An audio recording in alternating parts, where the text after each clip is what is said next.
Good morning, everyone. Welcome to this gray Monday. Luckily, we have a really beautiful arrangement today of lots of pinks. One of my favorite roses, the pink Floyd rose. We have some Matsumoto Asters, really beautiful, special, hot pink aster. We've got some Hyacinth, which sounds the same as hydrangea, but is a little different. This is a really gorgeous spring flower that we're just starting to see now up until kind of mid-March. To just be careful because your hyacinth can have a little bit of reaction on your skin. So I might recommend for this one wearing some gloves. I'm gonna go without and take my risks, but it has been known to interact with your skin. There's like a little bit of a film on it. We also have some Ginestra. It's really pretty pink spray. Oh, I love this. It's so special and fun. Kind of reminds me of wax flower a little bit, with a little bit of variation. We have our euonymus, this lovely variegated euonymus. Something different this time, tea leaves, which I'm going to show you how to strip your tea leaves and how to add them to your vase. It can be a fun technique if you want to disguise the water in your vase. It's a little bit more of a classic look, I'd say. And then again, these pink Floyd roses. They're super fragrant, so make sure you stop and smell the roses. Not every floral rose is gonna have a really potent scent to it. So this is one of my absolute all-time favorite roses, not only for its color, it's like this gorgeous Barbie pink, but it's got a super fragrant scent to it. So it opens up really, really big too. So in a couple days, we're gonna have big, beautiful roses. I'm gonna be working with our mason jar vase, and I have a pair of clippers. I also brought out my floral knife, which again, I'm gonna show you a technique for these tea leaves. Some people call them banana leaves, but they're really called tea leaves, T-I. And you can just use a nice sharp paring knife at home.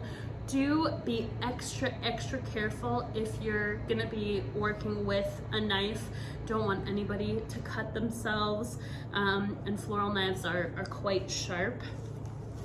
But to prep our tea leaf, I'm gonna just start by flipping the leaf over to the back side and find that spine. And then you're gonna ever so slightly just run your blade along the line.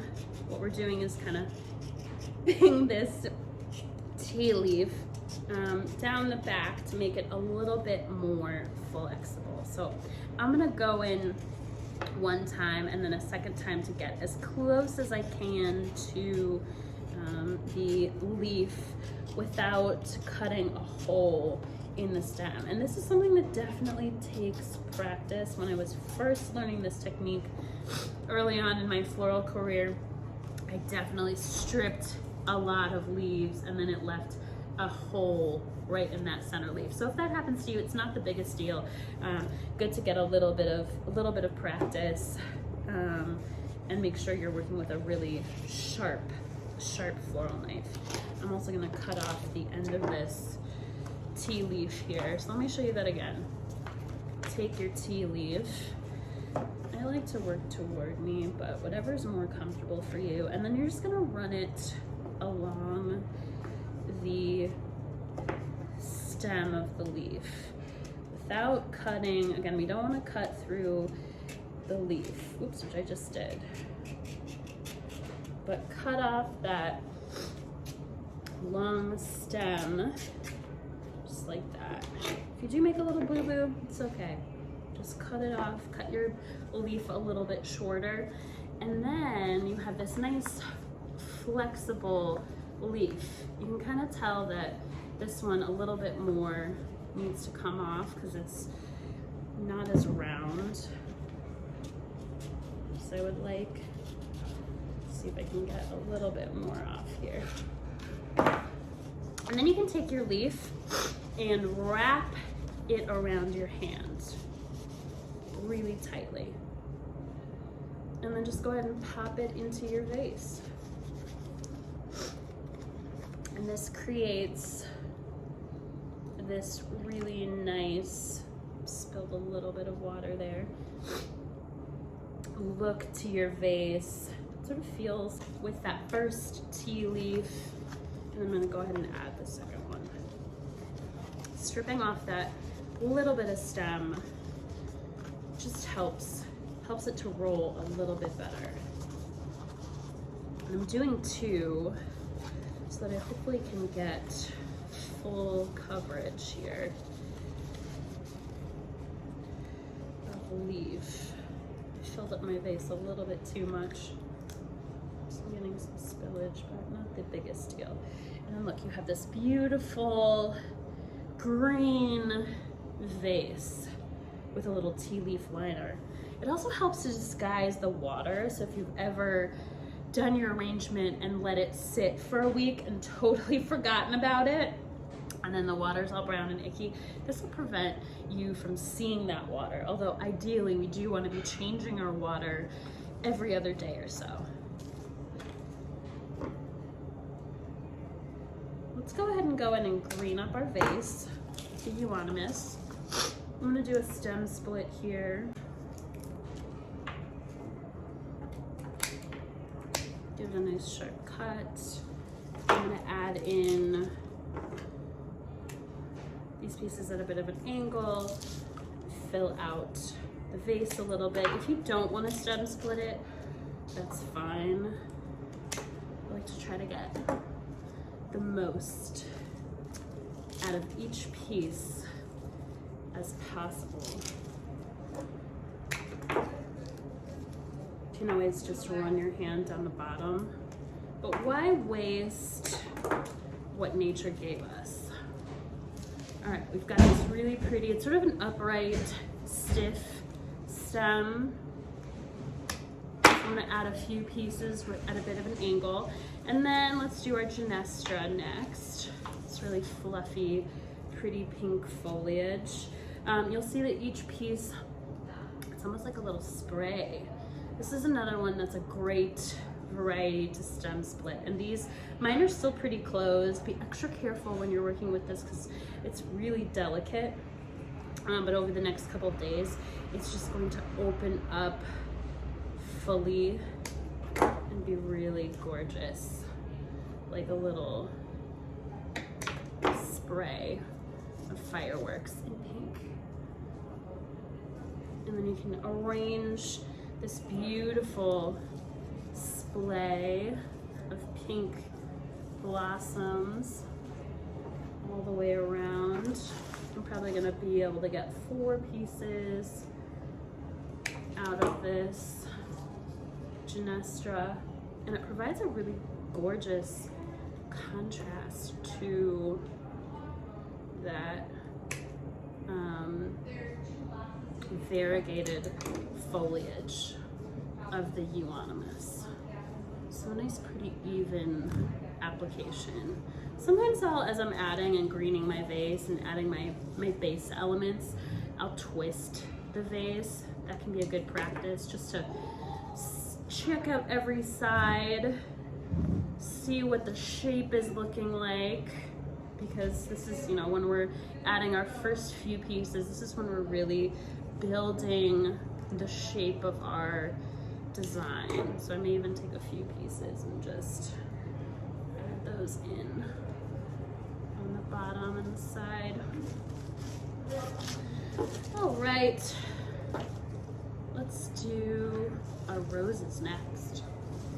These do tend to be very thorny, so be careful with your pink Floyd roses. The thorns are super sharp. I think that's probably what we get for such a beautiful rose, is these really prickly thorns.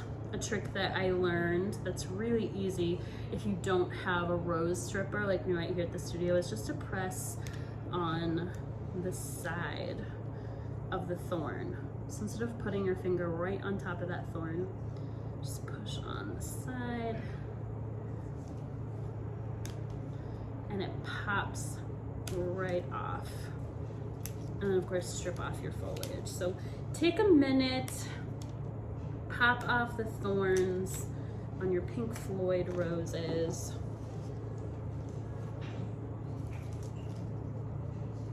Do that on this one as well. Maybe enjoy their fragrance. Mine are still pretty tightly closed because it's in the cooler, and they will fully open and develop over the next few days, which is really fun to see. That's one of my favorite parts of floral design, honestly, is having an arrangement and it looks different than a few days ago when you started.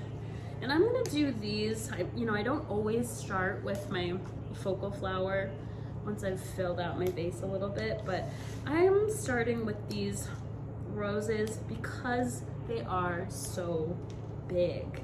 So I'm gonna try to find optimal placement with my pink Floyds before adding my other flowers, so that I know they have enough room to fully shine and be themselves. And as with roses, always check the outer petals, pull off your guard petals or anything that maybe has sustained a little bit of damage, which is very normal. And that just gets you to the really luscious, beautiful center of the rose that hasn't been touched by any human hands or been shielding the inner part of the rose. You could either let these open on their own, or if you want to just give it a little blow to help open it up, that's a good way to open it up. You could even reflex these nice sharp cut. And I like to leave these a little up and out, not only because I want to see them, but they need some room to really open fully. So I'm gonna try to add a little pop of rose, maybe one a little lower. You can always take off more. Can't add more stem to your arrangements. So I've got my kind of little trio of pink, and when these, now that I've let them up and out, so right now they look a little disconnected from the arrangement, but they have the room to fully open and become their most beautiful expression of a rose. And now we can go in with our secondary flowers. And so here's our Hyacinth spring flower. Again, sometimes this particular stem can be reactive to your skin, so I would make sure, when we're done designing today, to wash your hands, get any of that little sap off of this. And if you were fresh cutting these stems, you want to leave that little medallion at the base intact. So if when you're giving it a fresh cut, you don't need to remove this little piece. You can kind of keep that intact. So I'm going to keep one of these together. The other two, I may part from their little medallion, pull off any of the foliage that's falling apart. I also love this gorgeous spring foliage. It reminds me of tulips. The stem split this and use this one little stem over here. It doesn't look like much now. It's really sort of humble looking, and it's barely pink at all. but it'll fully open and be these gorgeous little trumpets that are beautiful pops of pink. I'm gonna use this one in the back just to give it that sort of feeling of spring. And I'm keeping that medallion intact, which will help it last a little bit longer and means that I don't have to muck about with the sap from my hyacinth, which if it's left on your skin for too long can kind of make you a little itchy. Here's my last hyacinth. Spin your design around, check for any holes where you might be able to fit in the last little spring stem. Love these leaves, they just scream spring will be here soon. I like tulips. Tulips are another one for me that really make me realize that spring's almost here. So these are Matsumoto Asters. Mine are pretty clean, but if you've got any foliage on the base of your stem, go ahead and pull that off. And they, you know, sometimes form these little trios. I've got a little trio each, but I'm going to stem split these right at the joint. And then this lovely pink head. It has kind of a long, spindly, but very sturdy stem. And then this fluffy head that faces out. So it's another good candidate to use the flower to work for you. And let that little head peek out and face forward and kind of show. I couldn't get this to go in the center, so I'm gonna put it a little bit lower. And then this bigger head